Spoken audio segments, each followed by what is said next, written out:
Hello बच्चों, let's read the given question. The question says if the forward voltage in a diode is increased, the width of the depletion layer option first decreases, option second increases, option third fluctuates, option fourth does not change.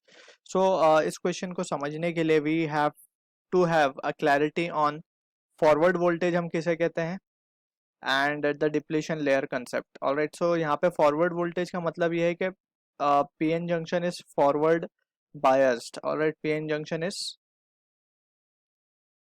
Forward biased का मतलब क्या है कि P जो type है वो higher potential पे होगा या फिर हम कहें कि positive side of the battery पे लगा होगा एंड जो एन टाइप है वो लोअर पोटेंशियल पे होगा या हम कह सकते हैं कि negative side of the battery पे लगा होगा. सो ये क्लैरिटी हमें होनी चाहिए अबाउट द फॉरवर्ड बायसिंग. तो यहाँ पे फॉरवर्ड वोल्टेज के बारे में बोल रहा है, दैट मीन्स के पीएन जंक्शन फॉरवर्ड बायस्ड होगा. ऑलराइट, और डिप्लीशन लेयर कैसे क्रिएट होता है दैट वी विल अंडरस्टैंड. सो जब कभी भी पीएन जंक्शन डायोड को हम पी साइड और एन साइड को जब हम सेमीकंडक्टर को मिलाते हैं, सो जंक्शन के अक्रॉस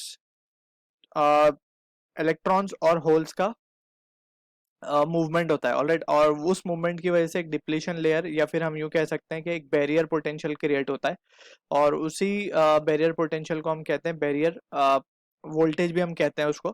ऑलराइट, और उसी रीजन को हम डिप्लीशन रीजन कहते हैं. सो इस बात को समझने के लिए लेट्स ट्राई टू अंडरस्टैंड कि let's suppose we have a PN junction diode.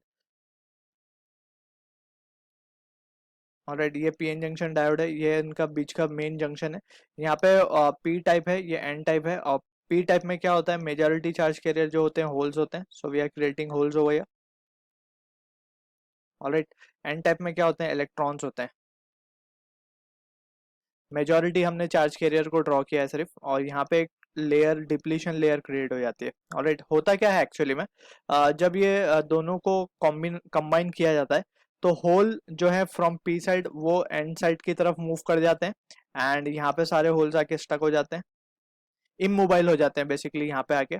और इलेक्ट्रॉन फ्रॉम एन टाइप से पी टाइप की तरफ जाके यहाँ पे स्टिक कर जाते हैं वो. ऑलराइट, अब ये जो रीजन क्रिएट हो गया, ये रीजन को हम कहते हैं depletion region. Depletion depletion region कह सकते हैं इसे. अब ये डिप्लीशन रीजन जो है अपना एक खुद का इलेक्ट्रिक फील्ड क्रिएट कर देता है, क्योंकि यहाँ पे होल क्या है, it act as a positive charge. तो यहाँ पे अपनी तरफ से एक खुद का एक बैरियर पोटेंशियल या हम यूं कहें कि एक एक्सटर्नल या हम ऐसा कह सकते हैं कि बैरियर पोटेंशियल क्रिएट करता है या फिर इलेक्ट्रिक फील्ड का डायरेक्शन इस तरफ क्रिएट कर देता है ये. ऑलराइट, अब यहाँ से क्या हो रहा है, ये चीज यहाँ पे हो गई. अब जब हम क्या करेंगे, अब यहाँ से अगर होल्स ट्राई करेंगे फर्दर इस तरफ जाने के लिए, सो इलेक्ट्रिक फील्ड क्या कहेगा कि इलेक्ट्रिक फील्ड उसको जाने नहीं देगा. ऑलराइट, क्योंकि हमें पता है कि इलेक्ट्रिक फील्ड के डायरेक्शन में ही होल्स चलेंगे, क्योंकि because they are positively charge, और इलेक्ट्रिक फील्ड्स के डायरेक्शन के अपोजिट इलेक्ट्रॉन्स चलेंगे. सो इफ अगर होल ट्राई करे पी से एन की तरफ जाने, सो इलेक्ट्रिक फील्ड जो क्रिएट हुई है उसको जाने नहीं देगा. अब इलेक्ट्रॉन अगर ट्राई करे इस तरफ जाने, सो अगेन यही इलेक्ट्रिक फील्ड उसको पीछे की तरफ धकेल देगा, मीन्स उसे ड्रिफ्ट करा देगा. सो यहाँ पे अब हम क्या करते हैं ना, इस सिचुएशन में हम क्या करते हैं कि हम इसकी बायसिंग कर देते हैं. बायसिंग में हमने क्या देखा कि पी साइड को हम positive terminal of the battery से कनेक्ट कर देते हैं और एन टाइप को negative terminal of the battery से हम कनेक्ट कर देते हैं. ऑलराइट, अब इससे होता क्या है, इससे होता ये है कि ये पॉजिटिव साइड है, ये नेगेटिव साइड है. अब इससे ये होगा कि अब खुद की बैटरी की एक इलेक्ट्रिक फील्ड इस तरफ की डायरेक्शन में क्रिएट हो जाएगी. ऑलराइट, ये इस तरफ क्रिएट हो गई. अब क्या होगा, अब जो होल्स पहले यहाँ नहीं जा पा रहे थे, अब वो इस इलेक्ट्रिक फील्ड की मदद से जो हमने एक्सटर्नली लगाई है, बैटरी लगाई है, उसकी मदद से ये होल इस तरफ अब क्या कर देंगे, जंप कर देंगे.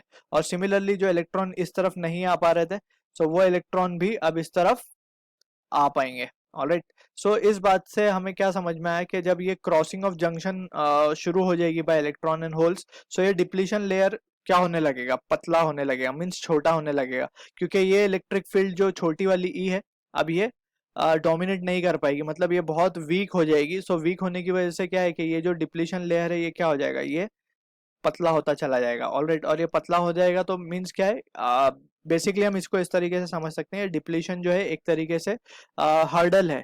तो ये हर्डल क्या होने लगेगा, क्योंकि अब जंक्शन के अक्रॉस पे होल्स और इलेक्ट्रॉन्स के मूवमेंट शुरू हो गए, सो ये जंक्शन क्या कर जाएगा, विड्थ इसकी पतली होती चली जाएगी. So we can say from this कि width of the depletion layer will decrease. So option first is the right answer to the question. I hope you understood the solution. All the best.